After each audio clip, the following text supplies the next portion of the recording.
there a world in which Democrats should have a backup plan for Joe Biden? A backup plan? If he needed to be replaced on the ticket. If we're 3 months out and Trump's still beating him in Michigan, Pennsylvania, Georgia, Arizona, North Carolina. I mean, I think the backup plan is run a better campaign. Biden hasn't been disqualified from running for the presidency by anything having to do with any of his performance. It's just that it's going to be a tough fight. Yeah. And so I think the backup plan is fight harder. Yeah. The backup plan is make sure you win the Senate. The backup plan is people should volunteer earlier and do more and give more money and do all of those things. That was MSNBC host Rachel Maddow back in June of 2024. And keep that in mind when you consider that Semaphore spoke to key media figures across digital, print, and legacy media, Republicans and Democrats, to discuss the things that they got wrong. And Rachel got this completely wrong. The problem is they should have came a lot earlier to the game. Democrats waited last minute to switch out Joe Biden with a woman who could not connect with people. So, you know, it's funny because Democrats are now coming out and saying that they think Joe Biden could have beat Trump. I actually do too, believe it or not. And I know that sounds delusional, but it's not. I mean, we did it one time before. We did it before, right? It wasn't even supposed to happen in 2020. You know what I mean? It wasn't even supposed to happen in 2020.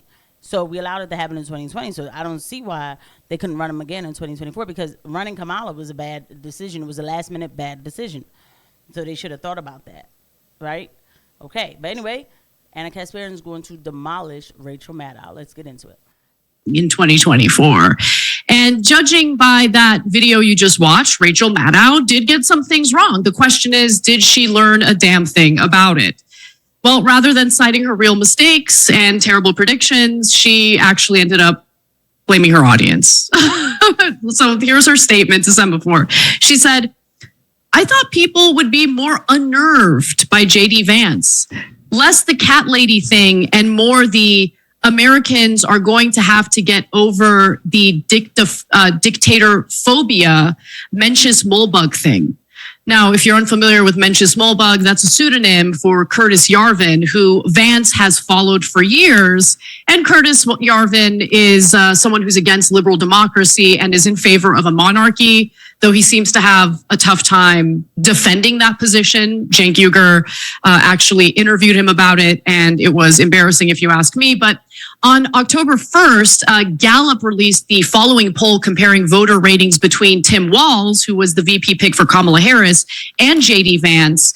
And yeah, I mean, she is right that people didn't seem to fear J.D. Vance as much as she was hoping for. So at that point in time, in October of 2024. The problem is that people aren't connected. You see, these people like Rachel Maddow, they really don't connect with the regular person. They must really think what they do and how they do it is all people need. And they don't care, right? It's like, I give you this, you take this, that's it. What regular person knows about, Curtis Yarvin or whatever? You know what I mean? About who funded J.D. Vance. I know about J.D. Vance's Peter Thiel connections that give me a huge problem. Yes, they do. About his tech bro financing. Absolutely. I do know. But I am really involved in, politics and all of these kind of discussions and debates, and obviously bringing content to you guys and everything. And when I start going live, I'll be breaking all of that down even more. But the average person doesn't know all that. They don't know about campaign financing and who you're beholden to when you get the position. So these people just don't know how to connect. Why would somebody ever be worried about Curtis Yarvin? My mom doesn't know about all, what? Or less than half of registered voters nationally had a positive view of Tim Walz or J.D. Vance. A combined 46% rate Walz as either an excellent or pretty good choice versus 41% for J.D. Vance. And despite Walz's slight lead on this measure, the two were equally likely to be rated as poor choices. Just under 4 in 10 voters see each as such. So she is right that people didn't buy into the fear-mongering about J.D. Vance as much as she hoped for, but to kind of pivot to what she believes her audience got wrong or the Democratic voters got wrong, or voters in general got wrong instead of taking ownership of the thing she got wrong is kind of amazing. But what do you think, Jake? Yeah. So, I mean, look, even that quote is telling because it's indecipherable to the average. Even Anna's right. It's like she pivots right to like, oh, well, y'all messed up. I didn't. I thought y'all were going to be worried about Curtis, Yardman and everything. What happened to you guys? Who knows about that? So Anna's right in everything that she's saying. By the way, guys, please don't forget to hit the like and subscribe button and the notification bell. Thank you. Person get over dictatorphobia, Mencius Moblug thing. What are you talking about? So look, I interviewed Curtis Yardman, as Anna pointed out, so I know what she's talking about. The average person doesn't, and nobody knows about Curtis Yarwood. And yeah, he's comical and ridiculous, and that's why I'm worried about J.D. Vance and Donald Trump, and that's why I voted against them. But the average guy doesn't know that Curtis Yarwood is in favor of a monarchy, which is actually a dictatorship, which is what J.D. Vance was, the fact that J.D. Vance is in favor of that is problematic, etc.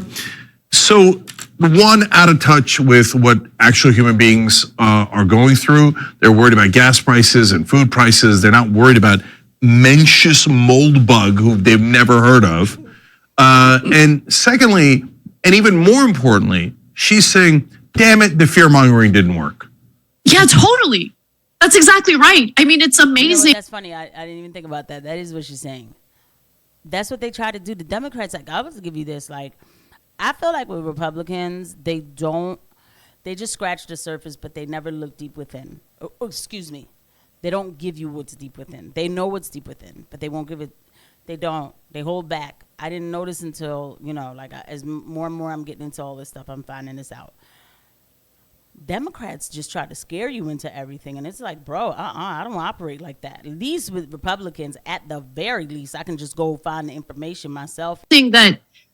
Look, I'm always amazed at the, I guess, allergic reaction to any self-reflection at all. It's okay to admit that you got things wrong. It's actually admirable when people admit, especially people in media who are supposed to be, sharing accurate information. It's okay to say, look, I got that wrong. In fact, we're going to give you examples of people who actually did take ownership, and I give them a lot of credit for that. It builds credibility when you're willing to admit when you've gotten something wrong. And by the way, remember, this is what she said when Joe Biden ultimately ended up dropping out of the presidential race. Just thinking about the president right now, what a man, what a patriot. What an act of selfless devotion to your country. And he has been a phenomenal president. He ended the presidency of Donald Trump at one disastrous term. And he did it while being decent and civil and honorable and normal and occasionally boring at a time when boring was absolutely what we needed. And I just, his career of decades in public service as a senator and as a very successful vice president and as a phenomenally successful president, there is no single thing that he has done in that entire career that is a greater or more consequential act of service and sacrifice to this country. Girl, the American public were getting boring every night with your MSNBC show. What are you talking about? What are you talking about? Anna's right. And basically, these leftists, all they do is make up excuses for their failures and their boys' failure, okay? So the whole thing was failed, woke lost, and they should have came with a better plan early in the game. Glad they didn't, though. I'll see you guys at the next one. Bye.